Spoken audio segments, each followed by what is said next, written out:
Ya, halo semuanya. Selamat siang. Assalamualaikum warahmatullahi wabarakatuh. Perkenalkan, nama saya Nadia Sofiatun Nafisa selaku Project Manager dari tim 6. Di sini saya akan mempresentasikan tugas kami Project Based Learning di mata kuliah UX for Digital Business yang diampu oleh Bapak Sunardi. Berikut susunan tim kami, ada saya sendiri, kemudian Hediana dan Anissa sebagai UX Researcher, Dika dan Desi sebagai UX Designer. Tema yang kami angkat itu berkaitan dengan SDGs Topic atau Sustainable Development Goals yang berkaitan dengan Zero Hunger, Responsible Consumption and Production, dan Climate Action. Mengapa kami mengangkat tema tersebut? Berawal dari data FAO PBB yang mengatakan bahwa sepertiga dari semua makanan yang diproduksi untuk dikonsumsi oleh manusia dibuang setiap tahunnya. Pembuangan itu kalau dijumlahkan sebanyak 1,3 juta ton makanan yang bernilai sekitar 1 triliun US dollar. Jika hal itu dilakukan terus-menerus dan dibiarkan, maka akan merusak lingkungan dan menjadi polusi di air dan juga deforestisasi. Berikut ada berita dari Indonesia yang mengatakan bahwa Indonesia menjadi salah satu penghasil sampah makanan terbesar di dunia. Dan di tahun 2023 menjadi peringkat 4 food waste terbanyak di dunia.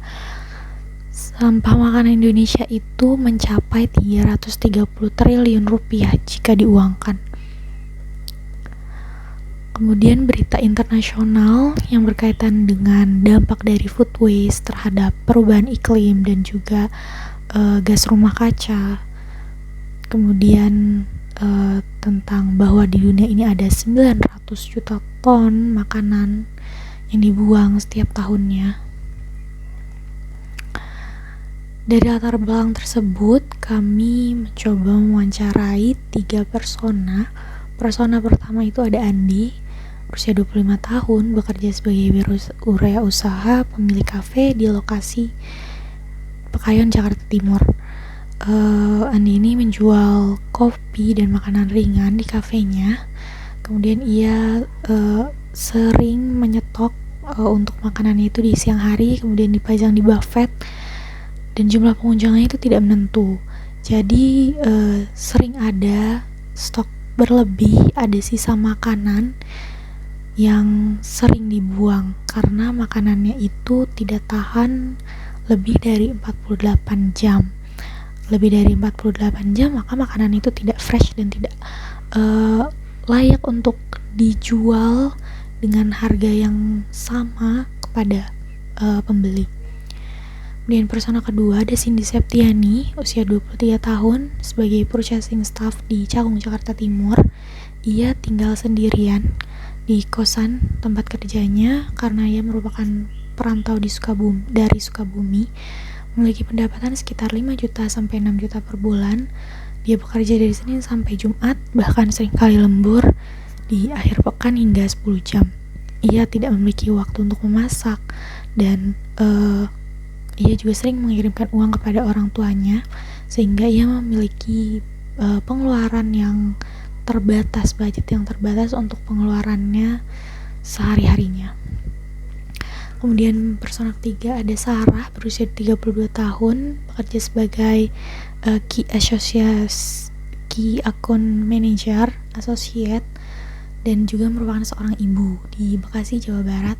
Ia sudah menikah, memiliki 1 anak, bekerja di perusahaan teknologi dari Senin sampai Jumat dan jarang memiliki kesempatan untuk memasak.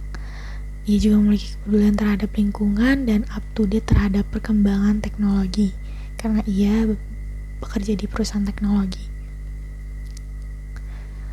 Berikut empati map dari masing-masing persona. Untuk persona pertama yaitu Andi, ia memiliki pain point di mana karena dia kafenya sering memiliki makanan sisa, stok berlebih, maka ia sering memiliki kehilangan potensi keuntungan dari makanan yang tersisa. Dia juga merasa bingung dan frustasi harus diapakan makanan sisa tersebut, karena biasanya ia sering memberikan kepada karyawannya, terus sering dipanaskan terus-menerus untuk keesokan harinya. Namun dia juga berpikir bahwa jika terus-menerus seperti itu, maka ia akan kehilangan keuntungan dan tidak bisa memaksimalkan pendapatan perharinya. Dan dia juga sering melihat banyaknya sampah makanan, jadi dia khawatir lama-kelamaan sampah itu akan berbau busuk dan mengganggu entah warga sekitar ataupun lingkungan di sekitar tempat usahanya. Kemudian empathy map dari persona kedua, yaitu Cindy. Poin-poinnya, dia sering mengalami kesulitan dalam mengatur keuangan. Dia juga merasa bersalah ketika dia harus membuang makanan yang masih tersisa, karena dia tahu betapa sulitnya untuk mengatur keuangan. Dan juga dia ingin merasakan untuk menikmati makanan yang murah tapi enak dan fresh dan ramah di kantong pekerja perantau. Dia juga sering melihat banyaknya sisa makanan yang dibuang. Kemudian biasanya dia sering membeli makanan yang awet untuk disimpan berhari-hari, namun jadinya tidak fresh kalau disimpan berhari-hari. Itu yang membuat dia sering bingung, kewalahan, dan frustasi. Dan empathy map untuk persona ketiga, Sarah. Poin-poinnya, dia tidak punya waktu dan tenaga untuk memasak makanan untuk keluarganya. Dia juga sering kali masak frozen food atau makanan instan untuk menghemat waktu. Dan dia juga, karena dia memiliki kepedulian terhadap lingkungan, dia juga merasa bersalah ketika dia melihat banyaknya sampah makanan, melihat berita tentang banyaknya limbah makanan di Indonesia, dan dia tidak bisa memanfaatkan itu. Dia tidak bisa memanfaatkan semaksimal mungkin. Dia berharap bahwa ada cara yang baik untuk memanfaatkan makanan sisa tersebut.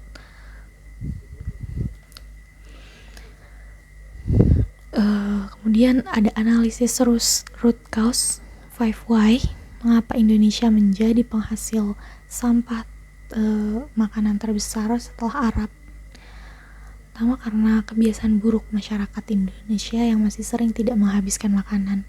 Kedua, kualitas ruang penyimpanan makanan yang kurang optimal. 3, tidak maksimal pemanfaatan bahan makanan. 4, karena kurangnya implementasi good handling practice. Kelima, standar kualitas pasar dan preferensi konsumen.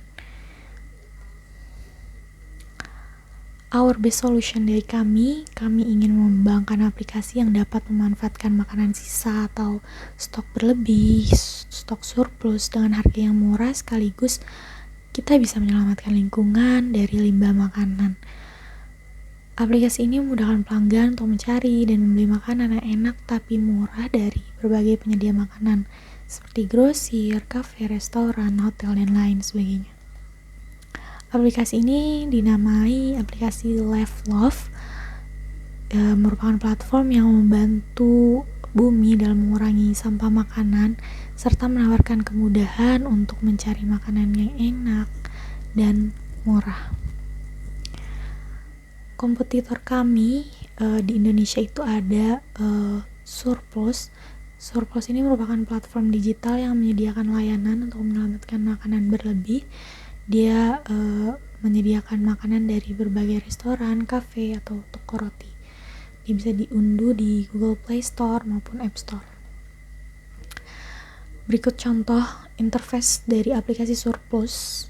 Sini ada homepage, kemudian halaman pemesanan, keranjang, halaman pembayaran, dan pengiriman.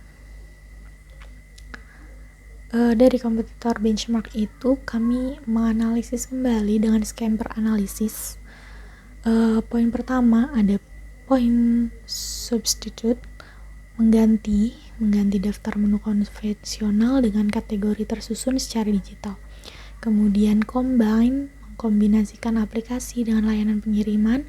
menggabungkan program reward yang dapat ditukar sebagai poin, diskon, atau makanan gratis. Adapt, mengadaptasi aplikasi dengan memasukkan informasi kalori setiap makanan. Modify, memodifikasi aplikasi untuk memasukkan fitur yang mendorong pengguna untuk berbagi, berdonasi kepada orang yang membutuhkan. Put to another use, memanfaatkan aplikasi ini sebagai platform edukasi dan informasi bagi pengguna dalam memanfaatkan makanan atau bahan sisa. Eliminate, kita mengeliminasi hal-hal yang kurang penting seperti berbagi selain makanan. Jadi kita fokusnya hanya makanan saja. Kemudian rearrange atau reverse, menyusun kembali halaman depan dan menyediakan fitur untuk refund jika pelanggan merasa dicurangi oleh penyedia makanan. Kemudian functional requirement, konsumen dapat mencari berbagai makanan surplus terdekat, baca tips ide, memasukkan beberapa makanan dalam keranjang, melakukan pembayaran, dan memilih jasa pengiriman atau mengambil makanan. Konsumen juga bisa memberikan review dan merchant dapat memasukkan mengubah produk dalam aplikasi, melakukan penjualan, menganalisis penjualan, dan dapat menarik saldo penghasilan mereka. User story. Di sini ada dua sudut pandang dari konsumen dan merchant. Sebagai konsumen, saya ingin mencari makanan enak dan murah di sekitar saya dengan mudah sehingga saya dapat menikmati makanan enak yang terdekat dan juga menghemat uang. Lalu kedua, sebagai konsumen, saya ingin membaca ide dan tips pemanfaatan bahan sisa atau makanan sisa sehingga saya dapat mengurangi sampah makanan dan menjadikannya berguna kembali. 3. Sebagai konsumen, saya ingin melakukan transaksi dengan berbagai metode sehingga saya dapat memilih pembayaran yang sesuai kenyamanan. Lalu dari sudut pandang merchant, sebagai merchant, saya ingin dapat memberikan review terhadap makanan sebelum dibeli, konsumen lain dapat menganggap yang mengharapkan. Terus menjual makanan terus pada konsumen sekitar dan dapat mengurangi sampah makanan dan pendapatan. Non-functional requirement. Non-functional requirement ini adalah suatu fitur yang mendukung dari functional requirement tersebut. Ada look and feel requirements, didukung dengan aplikasi kami didukung dengan warna yang dominan coklat sesuai ciri khas. Kemudian usability and humanity requirement, mudah digunakan semua kalangan. Performance requirement, memberikan waktu respon yang cepat serta dapat digunakan 24 jam. Makanan yang dijual oleh merchant bukan makanan yang belum terjual. Maintainability, versinya selalu diperbarui. Security, terdapat riwayat order untuk memantau aktivitas yang mencurigakan. Cultural requirements, antarmuka pengguna dalam bahasa yang relevan. Kemudian compliance, ada setiap orang, ada perlindungan terhadap data pribadi, hak cipta, paten, dan peraturan perdagangan elektronik. Berikut desain elemen aplikasi kami. Dari tone color kami memilih warna krem, krem yang muda sedikit mendekati warna putih, kemudian warna hijau yang berkaitan dengan alam lingkungan, dan ada avatars, buttonnya warna hijau, ada juga button untuk kuantitas, kemudian font untuk logo kami menggunakan font Fredo Kawan. Untuk title-nya mohon bold, paragrafnya atau kalimatnya menggunakan moon, text field, dan ada checkbox. Kemudian icon, kemudian ada navigation, list box, progress bar. Berikut wireframe dari aplikasi kami, onboarding, lalu sign up, login, homepage, list menu, cart, product, order summary, payment. Kemudian ini prototipenya, diklik. Ya, berikut prototipe dari aplikasi kami. Yang pertama ada terlihat logo aplikasi kami, Live Love, Love Food, Love Life. splash screen-nya terkait informasi aplikasi kami. Di sini bisa login atau mendaftar sebagai penyelamat atau mitra bisnis. Penyelamat bisa daftar atau masuk, kemudian masuk. Di sini kami kategorinya berdasarkan penyedia makanan seperti cafe, bakery shop, hotel, toko grosir, dan lain sebagainya. Di sini contoh yang ditampilkan adalah bakery shop. Kita pilih bakeryku, kemudian muncul list makanan surplusnya. Kemudian dipilih, akan masuk ke foto produknya, tambahkan keranjang, kemudian check out. Bisa memilih ambil sendiri atau dikirim. Pilih waktu pengambilan, pembayaran, bisa menggunakan banyak pembayaran, kemudian bayar, dan akan masuk ke terjadwal. Kemudian di sini ada halaman untuk donasi Beri Cinta Bersama Live Love, untuk donasi untuk hewan, lalu ada food bank, dan donasi untuk mencegah stunting di masyarakat Indonesia. Kemudian ini ada keranjang dari riwayat histori sebelumnya. Ini yang diproses, ini yang terjadwal. Ini kemudian ada artikel terkait tips dan ide untuk memanfaatkan makanan sisa atau bahan sisa yang bisa disukai atau di bookmark, disimpan. Dan informasi ini sekaligus mendukung untuk memanfaatkan makanan sisa, membantu masyarakat untuk memanfaatkan makanan sisa dan mengurangi limbah makanan. Ini profile. Di sini customer itu memiliki reward ketika dia memesan makanan. Dia sudah menyelamatkan berapa makanan, berapa nilainya, lalu kalori yang konsumsi berapa banyak, sehingga customer itu akan merasa bangga ketika menggunakan aplikasi ini. Bukan hanya membeli saja, tapi dia juga memiliki rasa bangga tersendiri sebagai upaya untuk menyelamatkan lingkungan. Ini ada search bar, kategorinya, kategori terdekat, rekomendasi, lain sebagainya, bisa dilihat.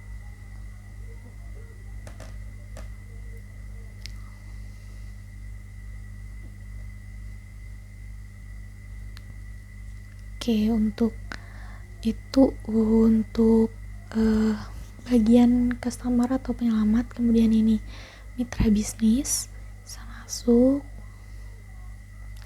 Ini tampilan untuk mitra bisnis. Di sini ada fitur-fitur untuk mengelola bisnisnya, mengelola penjualan makanan surplusnya.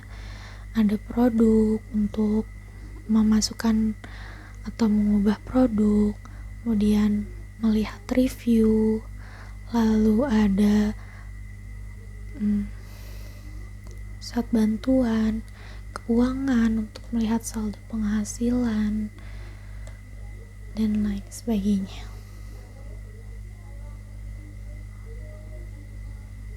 Baik, kemudian aplikasi kami ini juga mendukung Gestalt Principle, ada proximity, focal point, closure,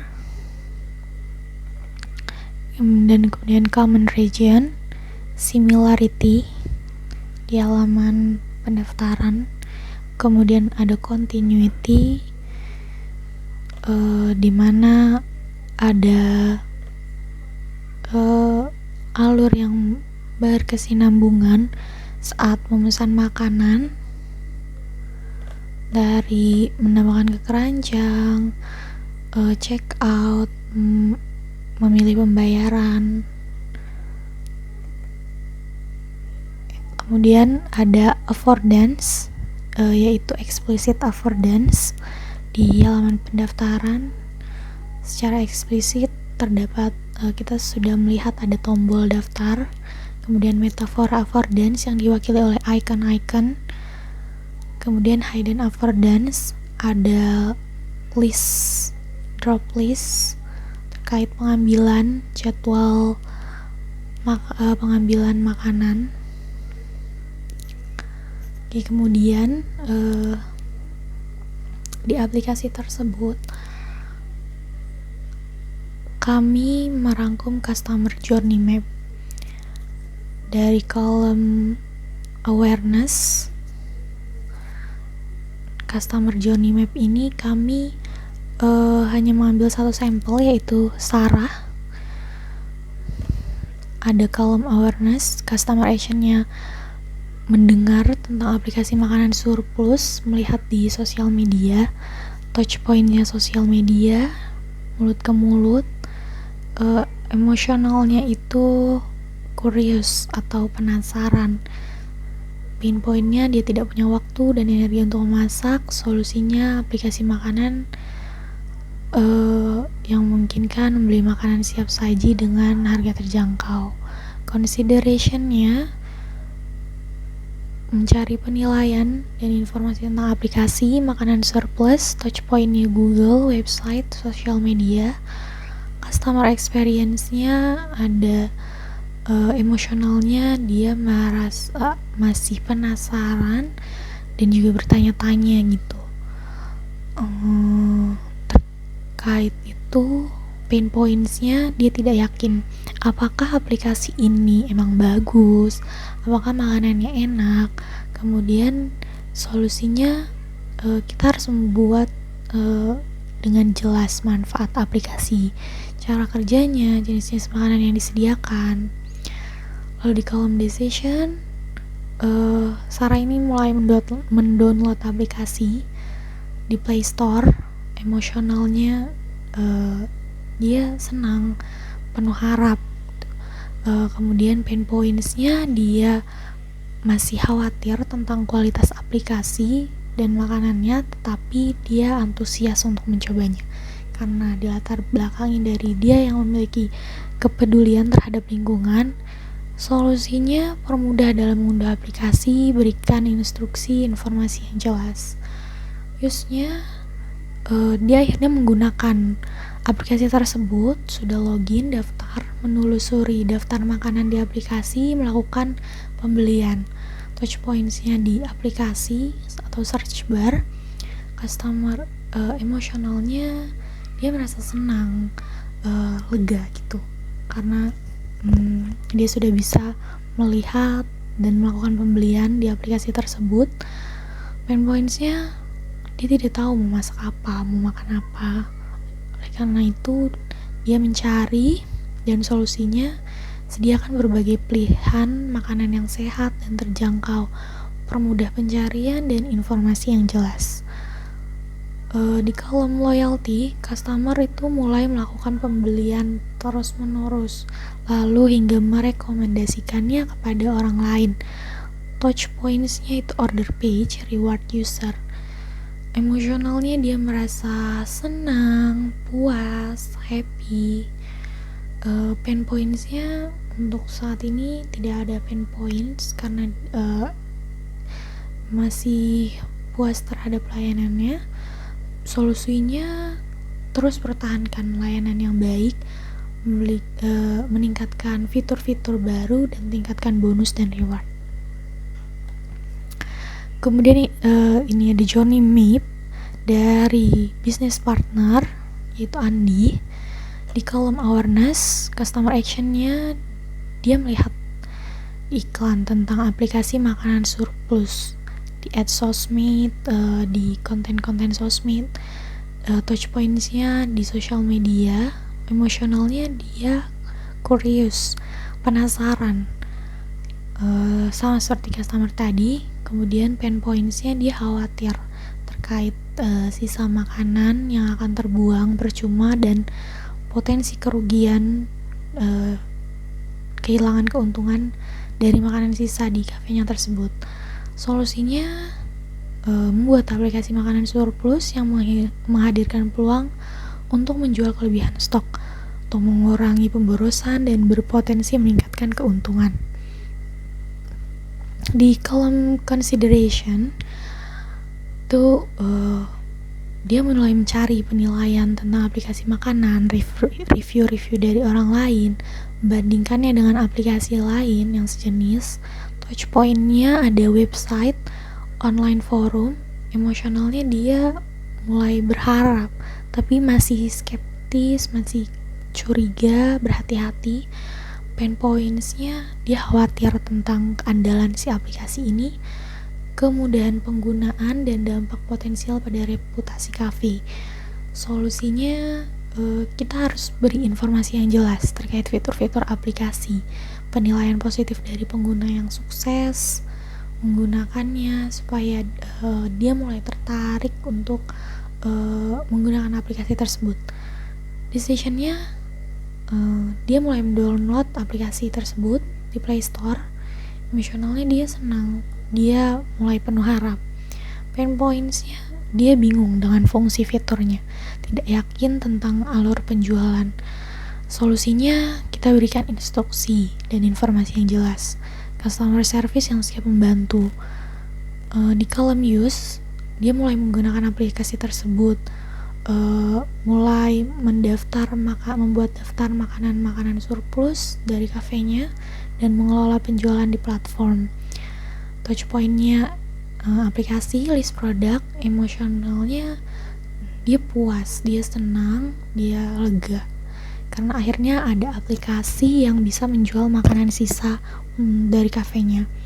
Pain points-nya dia tidak tahu cara menarik minat konsumen. Solutionnya kita menyediakan tools promosi yang user friendly untuk mengatur diskon. Di kolom loyalty, dia menjadi pengguna setia aplikasi secara konsisten, memanfaatkannya untuk mengelola stok surplus. Touchpoint-nya aplikasi, list produk, review, sales. Emosionalnya dia puas, senang. Kemudian pain points-nya tidak tahu cara membuat lebih banyak orang menggunakan aplikasi. Lalu solusinya kita buat program referral dan reward untuk menarik minat pengguna aplikasi sehingga banyak pengguna yang menggunakan aplikasi tersebut dan juga bisa menguntungkan bisnis partner. Kemudian prototipe yang sudah jadi itu kami uji coba kepada 3 persona, dan di sini hasilnya tabel testingnya. Untuk persona atas nama Cindy, dia menyukai karena fiturnya mudah dipahami, visualnya menarik dan tidak membosankan. Kemudian yang tidak dia suka tidak ada, dan yang ditambahkan dia mau ada filter pencarian, remove tidak ada. Kemudian persona kedua Sarah, dia suka karena tampilannya simple, menarik, banyak diskonnya, setengah harga, rewardnya juga keren. Untuk yang tidak disukainya tidak ada, penambahan tidak ada, remove juga belum ada. Untuk Andi, dia suka karena banyak fitur yang membantunya sebagai mitra bisnis itu. Dia bisa berjualan makanan surplus. Yang disukai tidak ada, ad-nya kalau bisa tampilan dan animasi yang lebih menarik, remove-nya tidak ada. Ya baik, sekian penjelasan dari saya, perwakilan dari tim 6. Jika ada salah-salah kata mohon maaf. Wassalamualaikum warahmatullahi wabarakatuh. Selamat siang.